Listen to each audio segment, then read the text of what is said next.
Russian man like inside the dark, call me Bill Snatcher.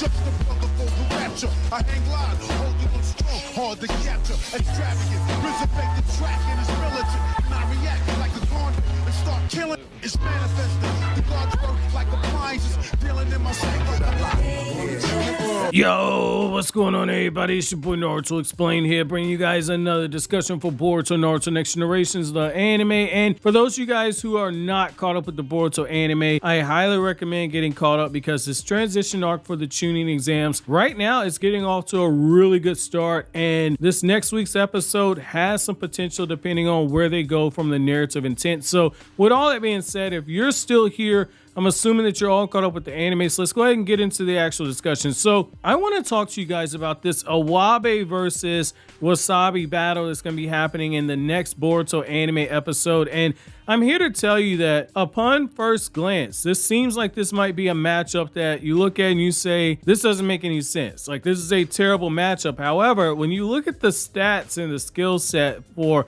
both of these characters, when I say stats, I mean just prior stuff that they've done in the past.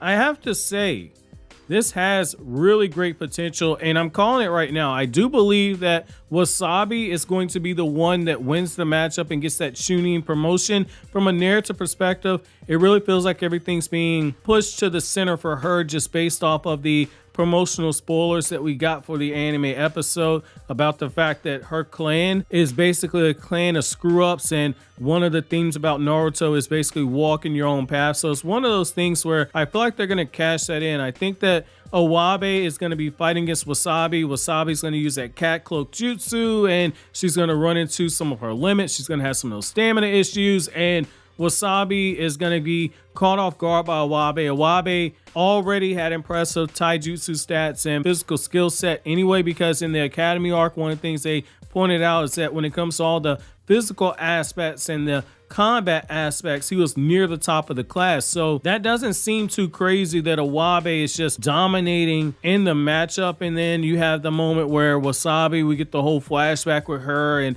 all this information about what goes on with their clan. And because it's titled The Legend of the Monster Cat, I'm kind of wondering if her cat cloak jutsu doesn't have, like, say, a gear 2, like how Luffy has gear 2 and gear 3.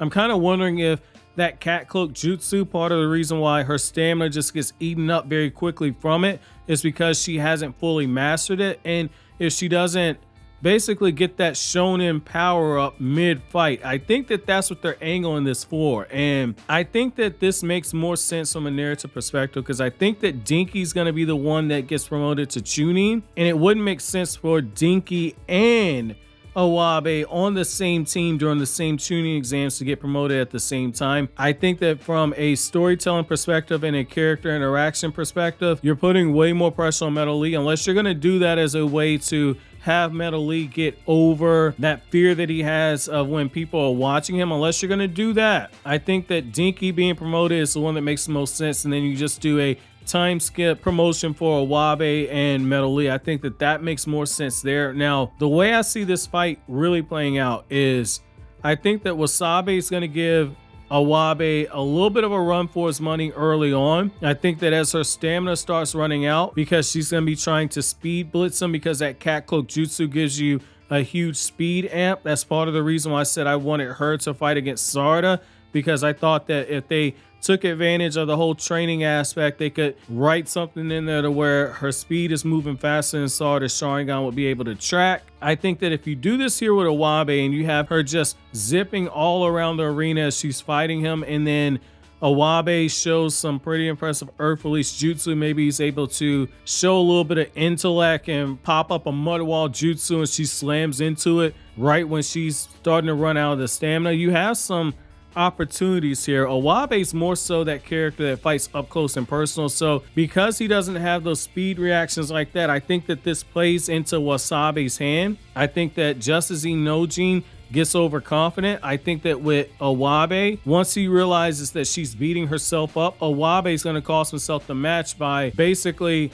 talking to her, giving her that talk no jutsu. And I think that this might be the episode where they take a page out of the playbook of the Sakura and Ino battle, where you have a lot of narrative intent and they use a lot of flashbacks to give characterization. I think that that's probably going to be the thing that you have there, is that they rely more so on the narrative when it comes to Iwabe and Wasabi. And if they go this route, I think that this would be a really good transition to bringing Sumire back onto the team, because Sumire right now is technically still a Genin, but she makes money on, I believe, a Chunin level. I have to go back and check the blurb that was in the back of the Boruto manga. But the fact is that with Tsubaki on her way back to the land of Iron, having Wasabi be the person that's listed as a Chunin, it gives you the chance for her to lead a team of Genin on missions, and you just have a rotating cast, because Sumire is going to be doing the stuff that she's doing with the Ninja Weapon Tech department and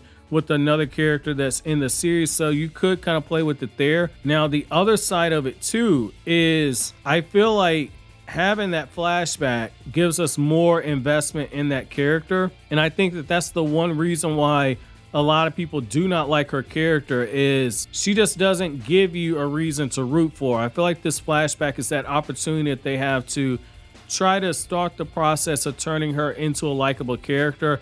I feel like this is a big part of the problem that a lot of people have with a lot of these new gen characters. You have your core members, so you have like people like Team 7. You got a little bit of characterization for Team 10 because of the events of the Mitsuki desertion arc, but when it comes to the rest of them, we've seen them every now and then get an episode focused on them, but we haven't had anything tangible to really sink our teeth into to make us want to root for and care for the characters. The litmus test that I always use is if at any point I'm watching a series or I'm reading a series and I find myself asking, why should I care when it comes to a character, I write them off, because I should not have to, as a reader or a viewer, wonder, why should I care about their focus? Why aren't they focusing on something else? That means that you have a bland character. So I kind of feel like this is their opportunity to try and fix that. I find it interesting that they focused on her and not Namida, because while I personally don't like Namida, you did get to see Hanabi really put the screws to her and work with her on training, and I thought that that might have been an opportunity to kind of pay that off by making her be one of the finalists, by showing more of that training that she had with Hanabi, similar to how Chocho is going to be going up against Sarda. And we've had numerous episodes where Chocho was trying to master that calorie control jutsu in that butterfly mode. I was kind of hoping they would do that with Namida. However, I feel like if they're going to do this with Wasabi, the fight in itself has to be good, but the narrative intent behind her family, they got a lot of ground to cover, because this is a clan that, to my knowledge, has not appeared in the Naruto anime. I know for damn sure it's not appeared in the Naruto manga. So I'm kind of curious to see how they can cover the history of an entire clan, make you root for this character, and then pay it off with her winning the matchup.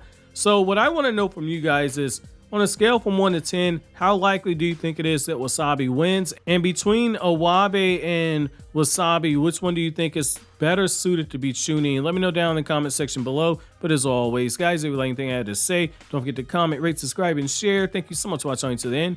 Have an awesome day, guys.